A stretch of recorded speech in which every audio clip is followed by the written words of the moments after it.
അറിയിച്ചതിന് ശേഷം അദ്ദേഹം സിൻഡിക്കേറ്റ് യോഗം വിളിച്ചു ചേർക്കാൻ തയ്യാറായിട്ടില്ല. ഏകപക്ഷീയമായിട്ട് ഇന്നലെ രജിസ്ട്രാറോട് ഉത്തരവിറക്കാൻ പറഞ്ഞു. അങ്ങനെയാണ് ഇന്നലെ ഇപ്പോൾ സൈറ്റിൽ ആ ലിസ്റ്റ് വന്നിട്ടുള്ളത്. എന്ന് മാത്രമല്ല, നമ്മളിവിടുന്ന് കൊടുത്ത ലിസ്റ്റുമായിട്ട് അതിന് യാതൊരു ബന്ധവുമില്ല. അതിൽ തന്റെ താല്പര്യമുള്ള ആളുകളെ ഗവർണറുടെ കൂടി ഓഫീസിന്റെ താല്പര്യവും വിസിയും ഇടപെട്ടുകൊണ്ട് അവർക്ക് താല്പര്യമുള്ള ആളുകളെ ഉൾപ്പെടുത്തിയിട്ടുള്ള ഒരു ലിസ്റ്റാണ് ഇപ്പോൾ വന്നിട്ടുള്ളത്. ലിസ്റ്റിന്റെ വിശദാംശങ്ങളെ കുറിച്ച് മറ്റ് അധ്യാപക സംഘടനകളിലൊക്കെ ബന്ധപ്പെട്ട ആളുകളാണ് കൂടുതൽ കാര്യങ്ങൾ പറയേണ്ടത്. ഏതായാലും ഇത് തികച്ചും ജനാധിപത്യ വിരുദ്ധമായിട്ടുള്ള ഒരു നിലപാടാണ് ഇക്കാര്യത്തിൽ വിസിയുടെ ഭാഗത്തു നിന്നുണ്ടായിട്ടുള്ളത്. അതിൽ ശക്തമായിട്ടുള്ള പ്രതിഷേധം കണ്ണൂർ സർവകലാശാല സിൻഡിക്കേറ്റിലുണ്ട്. സിൻഡിക്കേറ്റ് കൊടുത്ത ലിസ്റ്റ് പൂർണ്ണമായും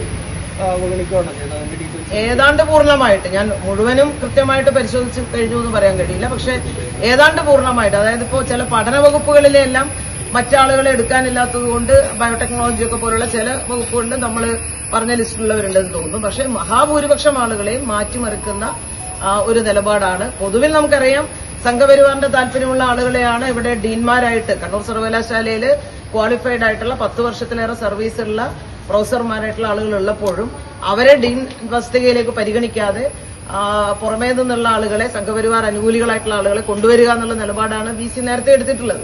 അപ്പൊ അതിന്റെ എല്ലാം ഭാഗമായിട്ടുള്ള ഇത് വന്ന ആളുകളുടെ ബാക്ക്ഗ്രൗണ്ട് കൃത്യമായിട്ട് നമുക്ക് പരിശോധിച്ചാൽ മാത്രമേ അത്തരം കാര്യങ്ങൾ പറയാൻ കഴിയുള്ളൂ. ഏതായാലും ഇത് വളരെ ഒരു അട്ടിമറി അക്കാര്യത്തിൽ നടന്നിട്ടുണ്ട്. ഈ സിൻഡിക്കേറ്റ് യോഗം ഉൾപ്പെടെ വിളിച്ചു ചേർക്കാൻ വേണ്ടി വിസി തയ്യാറാവുന്നില്ല എന്ന് പറയുന്നതും വളരെ ഗുരുതരമായിട്ടുള്ളൊരു പരാതിയാണ്. തീർച്ചയായിട്ടും. ഇപ്പോ നേരത്തെ മറ്റു ചില വിഷയങ്ങൾ കൂടിയുണ്ട്. അവിടുത്തെ കായിക വകുപ്പിന്റെ മേധാവിയായി വന്നയാളെ അവിടുത്തെ നമ്മുടെ ടീച്ചർ ട്രെയിനിങ് സെന്ററിന്റെ ചുമതല അടക്കം കൊടുത്തതിൽ അതിലെല്ലാമുള്ള ഞങ്ങളുടെ കടുത്ത പ്രതിഷേധം അറിയിച്ചതിന് ശേഷവും അദ്ദേഹം യോഗം വിളിച്ചു ചേർക്കാൻ തയ്യാറായിട്ടില്ല.